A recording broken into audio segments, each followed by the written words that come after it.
ಬಾಗಲಕೋಟೆ ಉಪಚುನಾವಣೆ ದಿನದಿಂದ ದಿನಕ್ಕೆ ರಂಗೇರ್ತಾ ಇದ್ದು ಕಾಂಗ್ರೆಸ್ನ ಅನುಕಂಪದ ಅಲೆಯನ್ನ ಈಗ ಮೀರಿ ಬಿಜೆಪಿ ಗೆಲುವಿನ ಲೆಕ್ಕಾಚಾರವನ್ನ ಹಾಕ್ತಾ ಇದೆ. ಜಾತಿ ಸಮೀಕರಣಗಳು ಪ್ರಮುಖ ಪಾತ್ರ ವಹಿಸುವ ಬಾಗಲಕೋಟೆ ಉಪಚುನಾವಣೆಯಲ್ಲಿ ಬಿಜೆಪಿ ಮತ್ತು ಕಾಂಗ್ರೆಸ್ ನಾಯಕರು ಭರ್ಜರಿ ಪ್ರಚಾರದಲ್ಲಿ ತೊಡಗಿದ್ದಾರೆ. ಮುಖ್ಯಮಂತ್ರಿ ಸಿದ್ದರಾಮಯ್ಯ ಅವರು 2 ದಿನ ಕ್ಷೇತ್ರದಲ್ಲಿ ತಂಗಿ ಕಾಂಗ್ರೆಸ್ ಅಭ್ಯರ್ಥಿ ಪರ ಪ್ರಚಾರವನ್ನ ನಡೆಸಿದ್ದು, ಈಗ ಮೇಟಿ ಅವರ ನಿಧನದಿಂದ ಉಂಟಾದಂತಹ ಅನುಕಂಪದ ಅಲೆಯನ್ನ ಮೀರಿ ಗೆಲ್ಲೋಕೆ ಬಿಜೆಪಿ ತಂತ್ರವನ್ನ ರೂಪಿಸಿದೆ.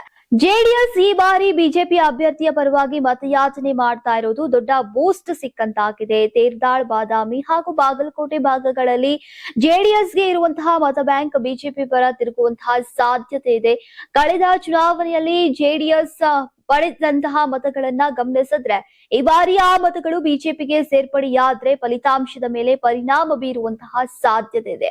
ಇನ್ನೊಂದೆಡೆ ಕೇಂದ್ರ ಸಚಿವ ಎಚ್.ಡಿ. ಕುಮಾರಸ್ವಾಮಿ ಅವರ ಆಪ್ತ ಹನುಮಂತ ಮಾವಿನ ಮರದ್ ಕೂಡ ಪ್ರಚಾರದಲ್ಲಿ ತೊಡಗಿಸಿಕೊಂಡಿದ್ದಾರೆ. ಇದು ಬಿಜೆಪಿ ಪರ ಮತಗಳ ಒಕ್ಕೂಟಕ್ಕೆ ಕಾರಣವಾಗಬಹುದು ಅಂತ ಅಂದಾಜು ವ್ಯಕ್ತವಾಗ್ತಾ ಇದೆ.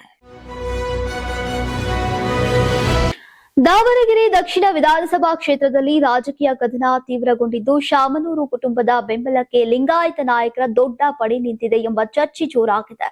ಕ್ಷೇತ್ರದಲ್ಲಿ ಮುಸ್ಲಿಂ ಬಂಡಾಯದ ನಡುವೆ ಕೂಡ ಈಗ ಸಮರ್ಥ್ ಅವರನ್ನ ಗೆಲ್ಲಿಸುವ ನಿಟ್ಟಿನಲ್ಲಿ ಕಾಂಗ್ರೆಸ್ನ ಲಿಂಗಾಯತ ನಾಯಕರು ಒಗ್ಗಟ್ಟಿನಿಂದ ಅಖಾಡಕ್ಕಿಳಿದಿದ್ದಾರೆ. ಅಷ್ಟೇ ಅಲ್ಲದೆ ಈಗ ಕಾಂಗ್ರೆಸ್ನ ಕೆಲ ಮುಸ್ಲಿಂ ನಾಯಕರು ಸಮರ್ಥ್ ಪರವಾಗಿ ಸಕ್ರಿಯವಾಗಿ ಪ್ರಚಾರವನ್ನು ನಡೆಸ್ತಾ ಇದ್ದಾರೆ. ಈ ನಡುವೆ ಬಿಜೆಪಿಯ ಕೆಲ ಲಿಂಗಾಯತ ಸಮುದಾಯದ ನಾಯಕರು ಕೂಡ ಪರೋಕ್ಷವಾಗಿ ಶಾಮನೂರು ಕುಟುಂಬಕ್ಕೆ ಸಾಫ್ಟ್ ಕಾರ್ನರ್ ಹೊಂದಿದ್ದಾರೆ ಎಂಬ ಮಾತುಗಳು ಕೇಳಿ ಬರ್ತಾ ಇದೆ.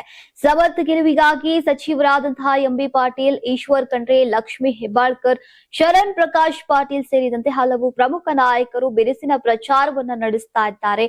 ಇನ್ನೊಂದೆಡೆ ಬಿಜೆಪಿ ಪಕ್ಷ ಕೂಡ ತನ್ನ ಅಭ್ಯರ್ಥಿಯನ್ನ ಕಣಕ್ಕಿಳಿಸಿದ್ರು ಕೂಡ ಕೆಲವು ನಾಯಕರು ಪರೋಕ್ಷವಾಗಿ ಸಮರ್ಥ್ ಪರ ಸಾಫ್ಟ್ ಕಾರ್ನರ್ ಹೊಂದಿದ್ದಾರೆ ಎಂಬ ಚರ್ಚೆ ಸದ್ಯ ರಾಜಕೀಯ ವಲಯದಲ್ಲಿ ಜೋರಾಗಿದೆ. ದಾವಣಗೆರೆ ದಕ್ಷಿಣ ವಿಧಾನಸಭಾ ಕ್ಷೇತ್ರದ ಉಪಚುನಾವಣೆಯಲ್ಲಿ ಕಾಂಗ್ರೆಸ್ ಒಳಗಿನ ಅಸಮಾಧಾನ ಸ್ಪಷ್ಟವಾಗಿ ಕಾಣ್ತಾ ಇದೆ. ವಿಶೇಷವಾಗಿ ಮುಸ್ಲಿಂ ನಾಯಕರಲ್ಲಿ 2 ಬಣಗಳಾಗಿ ಭಿನ್ನಾಭಿಪ್ರಾಯ ವ್ಯಕ್ತವಾಗಿದ್ದು, ಸಮರ್ಥ ಅಭ್ಯರ್ಥಿತ್ವದ ಬಗ್ಗೆ ವಿಭಿನ್ನ ನಿಲುವುಗಳು ವ್ಯಕ್ತವಾಗ್ತಾ ಇವೆ. ಒಂದು ಬಣ ಸಮರ್ಥ ಗೆಲುವಿಗಾಗಿ ಸಕ್ರಿಯವಾಗಿ ಪ್ರಚಾರವನ್ನ ನಡೆಸ್ತಾ ಇದ್ರೆ, ಮತ್ತೊಂದು ಬಣ ಮುಸ್ಲಿಮರಿಗೆ ಟಿಕೆಟ್ ನೀಡದೇ ಇರೋದಕ್ಕೆ ಅಸಮಾಧಾನವನ್ನ ವ್ಯಕ್ತಪಡಿಸ್ತಾ ಇದೆ. ಈ ನಡುವೆ ಸಚಿವ ಜಮೀರ್ ಅಹಮದ್ ಖಾನ್ ಅವರ ನಡೆ ರಾಜಕೀಯ ವಲಯದಲ್ಲಿ ಕುತೂಹಲವನ್ನ ಮೂಡಿಸಿದೆ. ಇತ್ತ ಕೆಲ ಮುಸ್ಲಿಂ ಶಾಸಕರು ಕೂಡ ಬೆಂಬಲವನ್ನ ಸೂಚಿಸಿದ್ರು. ಆದ್ರೆ ಸಮರ್ಥ್ ಅವರಿಗೆ ಟಿಕೆಟ್ ನೀಡುವಲ್ಲಿ ಸಚಿವ ಎಸ್ ಮಲ್ಲಿಕಾರ್ಜುನ್ ಅವರು ಯಶಸ್ವಿಯಾದ ಹಿನ್ನೆಲೆಯಲ್ಲಿ ಜಮೀರ್ ಬಣದಲ್ಲಿ ಅಸಮಾಧಾನ ಉಂಟಾಗಿದೆ. ಈ ನಡುವೆ ಜಮೀರ್ ಅವರು ದಾವಣಗೆರೆ ಪ್ರಚಾರದಲ್ಲಿ ಭಾಗವಹಿಸುತ್ತಾರಾ ಎಂಬ ಪ್ರಶ್ನೆ ಉದ್ಭವಿಸಿತು. ಆದರೆ ಪ್ರಸ್ತುತ ಕೇರಳ ಚುನಾವಣಾ ಪ್ರಚಾರದಲ್ಲಿ ತೊಡಗಿಸಿಕೊಂಡಿದ್ದಾರೆ. ಈಗ ಈ ಹಿನ್ನೆಲೆಯಲ್ಲಿ ಜಮೀರ್ ಅವರಿಗೂ ಕೂಡ ಪ್ರಚಾರಕ್ಕೆ ಹೋಗುವುದು ಅನಿವಾರ್ಯವಾಗುವಂತಹ ಸಾಧ್ಯತೆ ಇದೆ. ಒಂದು ವೇಳೆ ಸಮರ್ಥ್ ಸೋತ್ರೆ ಅದರ ಹೊಣೆ ಜಮೀರ್ ಬಣದ ಮೇಲೆ ಬರುವಂತಹ ಸಾಧ್ಯತೆ ಇದೆ. ಮತ್ತೊಂದೆಡೆ ಜಮೀರ್ ಅವರ ಪ್ರಚಾರಕ್ಕೆ ಹೋಗದೆ ಸಮರ್ಥ್ ಅವರು ಗೆದ್ರೆ ಅದು ಅವರ ಬಣಕ್ಕೆ ಹಿನ್ನಡೆಯಾಗಬಹುದಾಗಿದೆ.